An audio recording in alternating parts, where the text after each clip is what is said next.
বাচ্চা আব্রাহা চিন্তা করলো এমন একটা গির্জা এই দেশের মধ্যে আমি তৈরি করলাম, আর ওদিকে দেখা যাচ্ছে আর মক্কার নগরীর মধ্যে একটা কাবাঘর নির্মাণ করা হয়েছে। ওর মধ্যে বিভিন্ন প্রান্ত থেকে দেশের মানুষগুলো ওখানে হজ করতে আসে।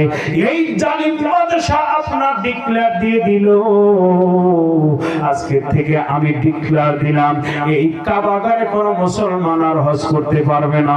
আমি যে গির্জা তৈরি করলাম এই গির্জার মধ্যে আজকে থেকে মুসলমানেরা হজ করবে। আমার মুসলমান ভাইরা, এই যখন আপনার উক্তি যখন দেশের মধ্যে সে ডিক্লেয়ার করে দিল, এটা কোনো মুসলমান মেনে নিতে পারে না। এটা বললেন অসম্ভব। তার মধ্যে কুরাইশ বংশের মানুষগুলো বলল না, এটা মানা যাবে না, এটা কখনোই সম্ভব নয়। কাবাঘর তাহলে ইব্রাহিম খলিলুল্লাহর চিঠি, এটা হলো আল্লাহর ঘর, এই ঘরে আমরা তাওয়াফ করব, ঘরে হজ করি, সুতরাং তোমার এই গির্জায় কখনোই আমরা হজ করতে পারি না। ইমানদারেরা তা কখনোই মানতে পারে না, মানবে না। এ বাবা রে, এই নিয়ে আপনার মতবিরোধ যখন শুরু হলো, এই কথাগুলো আপনার সমাজের মধ্যে হচ্ছে, অবাজান রে, ওই সময়ের মধ্যে আপনার এই ঘটনাগুলো যখন হচ্ছে, কথা হচ্ছে, ওই সময় একদিন হঠাৎ করে দেখা গেল যে গির্জাকে নিয়ে এত আত্মগর্ব, আত্ম অহংকার এই বাচ্চা আব্রাহা যখন করলো, একদিন গভীর রজনীতে দেখা গেল ওই গির্জার মধ্যে কে যেন পায়খানা করে দিয়ে গেছে। এইবার সকালবেলায় সব মানুষগুলোর নাকে কেমন যেন একটা ঘ্রাণ আসে, দুর্গন্ধ মানুষের নাকে আসে। এবার বলে দেখো তো কে কাম সারছে, কোন জায়গায় কি কে লাগায় দিল। এইবার খুঁজতে খুঁজতে দেখা গেল গির্জার মধ্যে কে যেন পায়খানা করে দিল। এইবার বাদশা আব্রাহার কাছে যখন সংবাদ পৌঁছে গেল, ও বাবা রে, বাদশা আব্রাহা বললেন এটা মুসলমান ছাড়া আর কোন জাতি করতে পারে না। এর কারণ হলো আমি বলেছিলাম গির্জা আজকের থেকে হজ করবে মুসলমানেরা, আর ওই কাবা বন্ধ হয়ে যাবে আজকে থেকে, গির্জাকে আপনি তারা কাবা মানবে। এইটা বলেছি, এটা কারোর গায়ে লাগেনি, এটা মুসলমানদের গায়ে লেগেছে। শুধু তাই নয়, তাদের গায়ে লাগে নাই। আজকেও আবার বিগত দিনে যারা হকের কথা বলেছে, তাদের সামনে যখন মিথ্যা চলেছে, মিথ্যা হয়েছে, এই কথাগুলোর প্রতিবাদ করার জন্যই এমনও মানুষ আছে দুনিয়ার জমিন ছেড়ে যেতে হয়েছে। চিল্লা বলেন কথা ঠিক কিনা?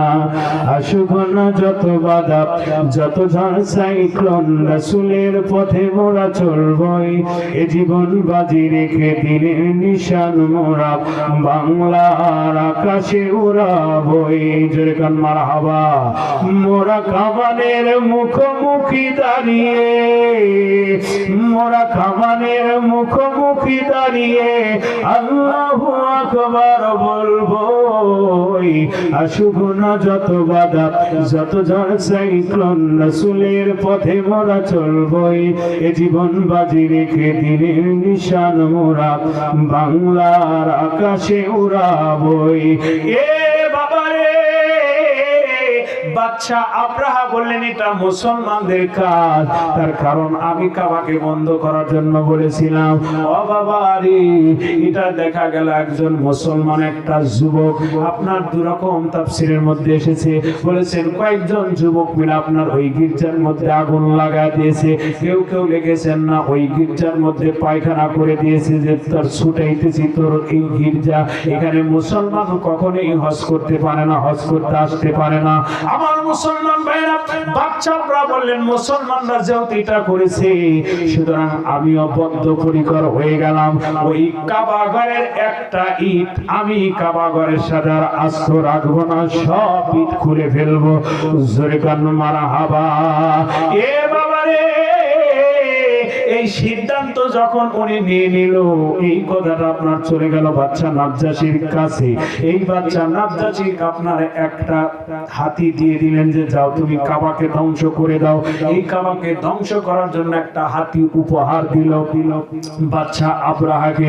যেমন ফিলিস্তিনিকে ধ্বংস করার জন্য আপনার আমেরিকার থেকে আপনার অস্ত্র দিয়েছে, শস্ত্র দিয়েছে, টাকা দিয়েছে, পয়সা দিয়েছে, বুদ্ধি দিয়েছে মুসলমানদেরকে দুনিয়ার জমিনকে নিচ্ছিন্ন করার জন্য। আজকেও আমাদের আমাদের পৃথিবীর মধ্যে মুসলমানদের বিরুদ্ধে যারা আছে এরা কখনোই চায় না মুসলমানরা বিজয় লাভ করুক। ও বাবা রে, ওই সময় বাচ্চা নাজ্জাশী আপনার এমন একটা হাতি বাচ্চা আব্রাহার হাতে তুলে দিলেন, এই হাতি তুমি নিয়ে যাও, তোমার কাবা ভাঙার কাজে লাগবে। ওই সময়ে এই হাতির সম পরিমাণ কোন হাতি ছিল না, এত বড় একটা উচ্চতা, এত বড় একটা হাতি, এই হাতির সমকক্ষ হাতি ওই জামানায় ওই সময় ছিল না। ওই হাতির নাম ছিল মাহমুদ। কি নাম? হাতি বাচ্চা লালন পালন করেছে, তার নাম দিয়েছে মাহমুদ। এই মাহমুদ নামক হাতির সমপরিমাণ হাতি আর দেশের মধ্যে নেই। বাদশা পেলেছে, বাচ্চা লালন পালন করেছে, রাজকীয় খাবার তাকে খাওয়াছে, মোটা আপনার সব দিকে আপনার শক্তিশালী, মোটা সোটা সব দিকে সে একদম ফিট। এই হাতিটা আপনার হাতে তুলে দেওয়া হলো, তুমি যাও যাও নিয়ে যাও, এটা কাবাকে ভাঙার কাজে লাগবে। ও বাবা রে, এইবার বাচ্চা আব্রাহা, লম্বা ঘটনা সংক্ষেপে টেনে নিয়ে যাব। এইবার বাচ্চা আব্রাহা আপনার কাবাকে ভাঙার জন্য সব রকম পরিকল্পনা করে ফেললো। এই মাহমুদ নামক হাতির সাথে তাফসীরের মধ্যে এসেছে আরো 8টা হাতি বা আরো 12টা হাতি সংযুক্ত করলো। তার মাথার মধ্যে এসেছে যে এই হাতির গলায় শিকল লাগানো হবে, এই শিকলটা টেনে আপনার কাবার দেয়ালের সাথে লাগানো হবে। 12টা বা 8টা হাতিকে যখন সোয়ার দেব, তারা এইরকম টান দেবে, শিকল আপনার দেয়ালে থাকবে, এই কাবা ঘরের দেয়ালগুলো ধসে যাবে, খসে যাবে। এই পরিকল্পনা করে কাবা ভাঙার জন্য তারা হাতি মাহমুদকে সাজা নিল এবং অসংখ্য আপনার সৈন্য নিয়ে বাদশা আব্রাহা আপনার মক্কা নগরীর মধ্যে ঢুকবে।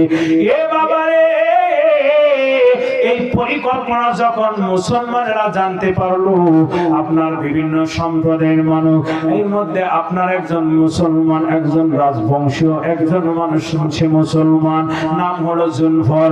এই জুনফর আপনার এই বাদশা আব্রাহার সম্মুখে দাঁড়ায় গেল সৈন্য নিয়ে, আমরা বেঁচে থাকতে কখনোই তোমাদেরকে ওই আল্লাহর ঘর কাবা ভাঙতে দেব না। জোরে গান মারহাবা। এ বাবারে, কিন্তু আল্লাহর কি অশেষ মহিমা, এটা বোঝা বড় কঠিন। আল্লাহ পাক ওই সময় আপনার মুসলমান সৈন্য জুনফর ওই জায়গায় যুদ্ধ চালায় আপনার আব্রাহার সাথে। এই যুদ্ধে আপনার আব্রাহা জয়লাভ করে, জুনফর আপনার পরাজিত হয়ে যায়। এই জুনফরের হাতে হ্যান্ডকাপ পরানো হয়, বন্দী করা হয়, যে একে বন্দী করে আমাদের সঙ্গে নিয়ে চলো। এইবার মুসলমানেরা ওখানে পরাজিত হয়ে গেল।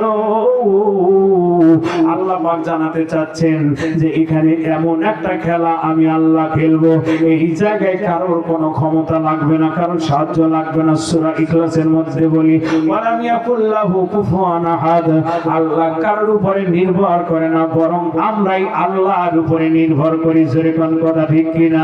আল্লাহ পাক বলছেন, আমার ঘরকে ভাঙার জন্য যারা আসবে আমি আল্লাহই যথেষ্ট, তার জন্য আসতে দাও। জুনফর তুমি তাদের কাছে পরাজিত বরণ করো। সে পরাজয় বরণ করলো, এই জুনফরকে আপনার গ্রেফতার করা হলো। এইবার মুসলমান আরেকটা আপনার মুসলমান একজন প্রতিমধ্যে দাঁড়া গেল, নাম হলো নুফাইল। বাবা জানলি, এই মুসলমান আবার এই আব্রাহার সম্মুখে দাঁড়া বলল, আমরা মুসলমান কখনোই আমরা জীবিত থাকতে আল্লাহর ঘরকে কখনোই ভাঙতে দেব না। জোরে কান মারহাবা। এ বাবারে, এইবার নুফাইল বলল, আমরা জীবিত থাকতে আল্লাহর ঘর ভাঙতে পারবো না। এইবার যুদ্ধের দামামা বেজে গেল, মুসলমান এবং বিধর্মীদের সাথে যুদ্ধ শুরু হয়ে গেল। এই যুদ্ধের মধ্যে আপনি নুফাইল আবার পরাজয় বরণ করলো। এই নুফাইল মুসলমান নুফাইলকে আবার গ্রেফতার করা হলো, বন্দী করা হলো। এইবার সিদ্ধান্ত হলো নুফাইল মুসলমানকে এখানেই কতল করা হোক। এর মধ্যে থেকে আবার বলা হলো, না আমরা মক্কা নগরীর কোন দিক দিয়ে ঢুকলে মক্কা পাবো, কাবা ঘর পাবো, এই রাস্তা তো আমরা চিনি না। রাস্তা দেখানোর জন্য নুফাইলকে দরকার আছে। আপনার ওই সবার মধ্যে এই ঘোষণাও হয়ে গেল, নুফাইলকে আগেই মারা যাবে না, আগে নুফাইলকে দিয়ে আমরা রাস্তা দেখে মক্কায় যাই, এরপরে মক্কায় যায় আমরা মুসলমান নুফাইলকে দুনিয়া থেকে বিদায় করে দেব। এ বাবারে, আজও পৃথিবীর জমিন আপনার আমার মাথার উপরে কাঁঠাল রাখবে, আর এই কাঁঠালগুলো আপনার সুবিধা মানুষগুলো খাবে, আর যার মাথায় বহন করবে সে শুধু বহনই করে যাবে। আল্লাহর জমিনের উপর আল্লাহ দেখাবেন না, না আমার ক্ষমতা সব থেকে বেশি, আমি আল্লাহ কখনো এটা বরদাস্ত করি না, এটা আমি আল্লাহ কখনো মানব না। এ বাবারে, এইবার নুফাইল কার মারা হলো না, নুফাইল কিনে রাস্তা দেখাচ্ছে কেমনে গেলে নবী আপনার কেমনে গেলে কাবাকে পাওয়া যাবে।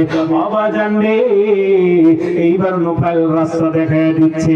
এইবার রাস্তা দেখতে দেখতে আপনার মক্কার একদম কাছাকাছিতে চলে আসলো।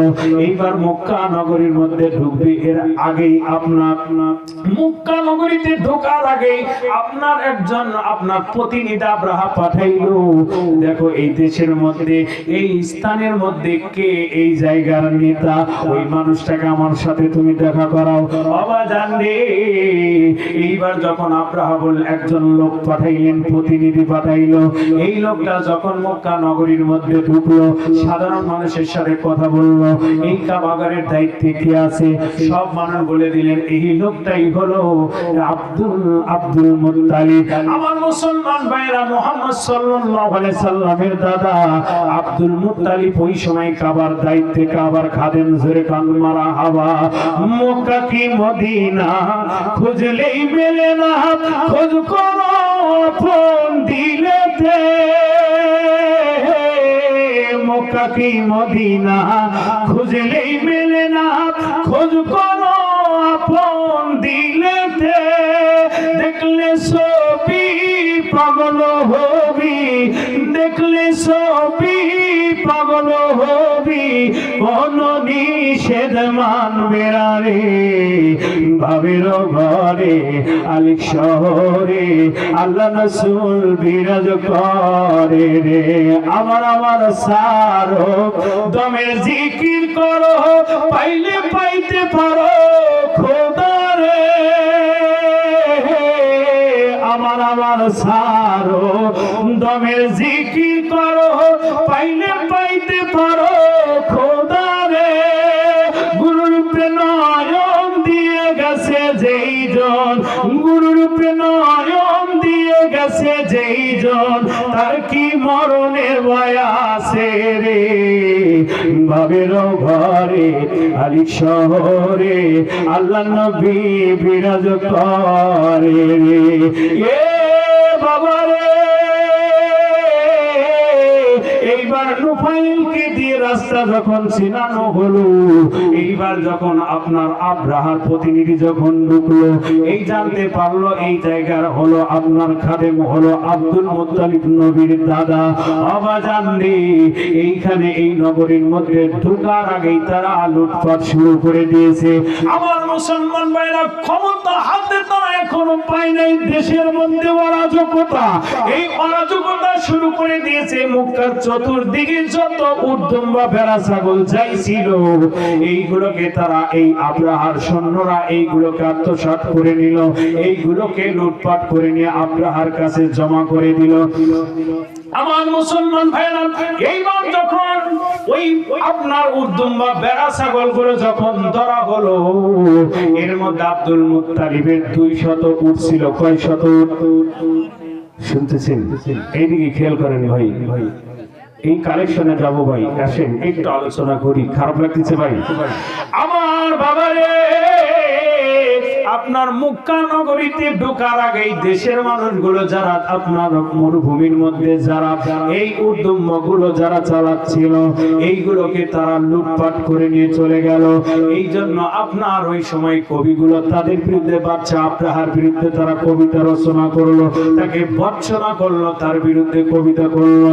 আমার মুসলমান ভাইরা, আজকে দেশের মধ্যে এমন অরাজকতা শুরু করেছে, যেই সম্প্রদায় এটা করে তারা জেনে নাও, তারা শুনে নাও, আজকে অশান্তি দেশে একটু স্থিতিশীলের দিকে এগোচ্ছে।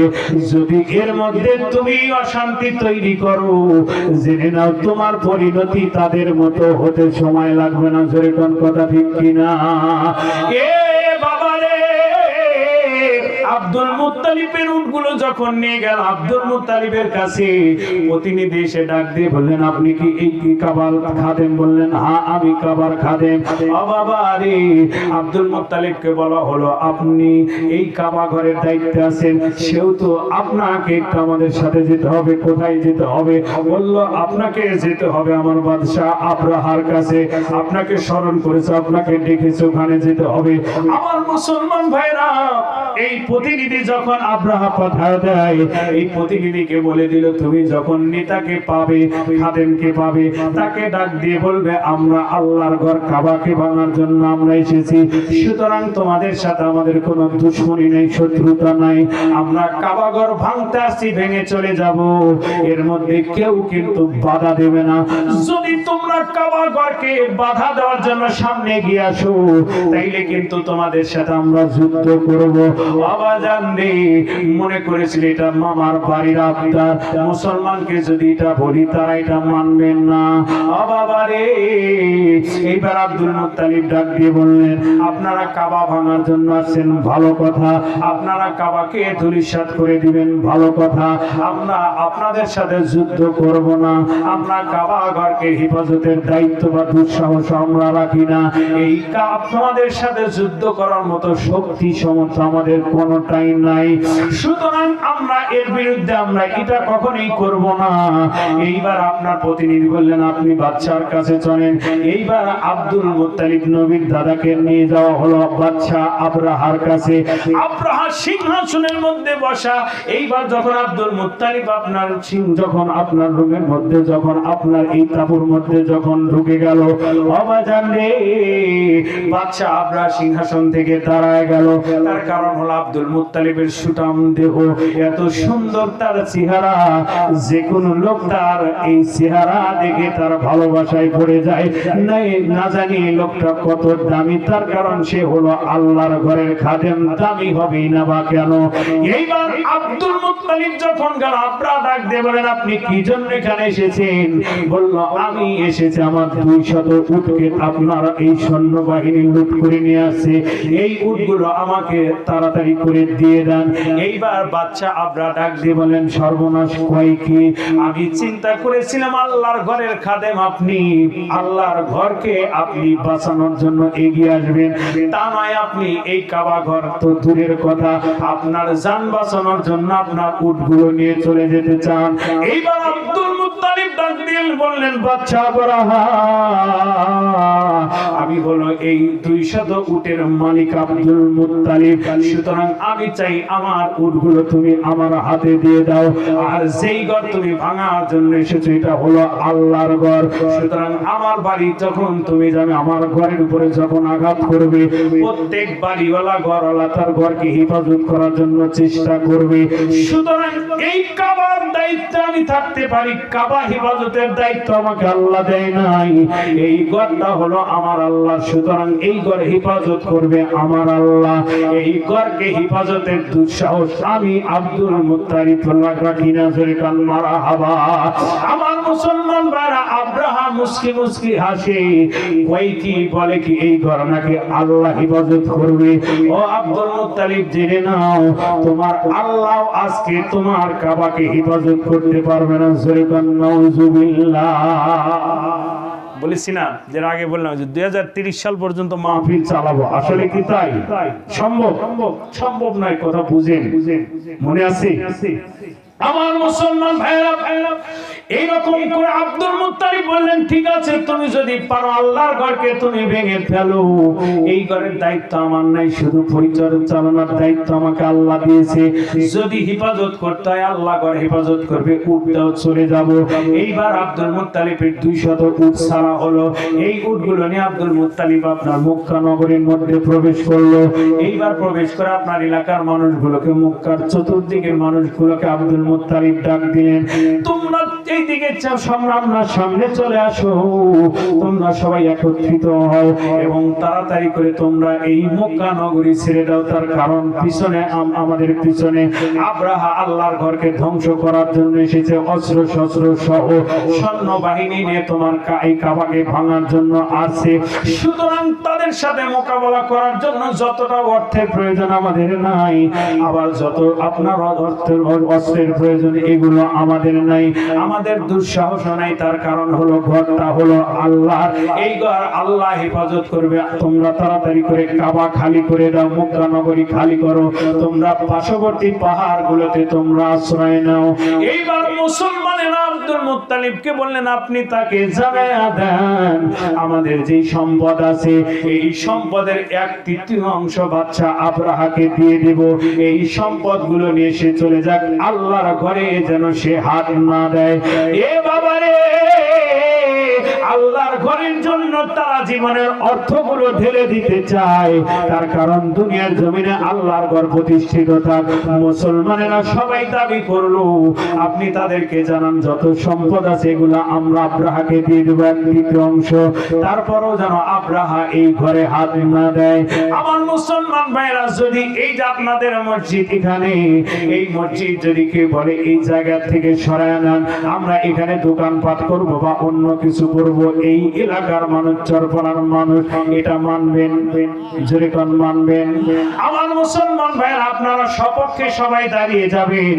কারা কারা দাঁড়া যাবেন একটু হাত তুলে দেখান তো দেখি। লিল্লাহে তাকবীর, নারায়ে তাকবীর,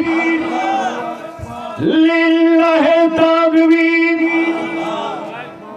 নারায়ে তাকবীর। তাহলে আমরা মসজিদের পক্ষে আছি ইনশাআল্লাহ। তার কারণ হলো মক্কা নগরীর চতুর্দিকের মানুষের দায়িত্ব ছিল মক্কাকে রক্ষা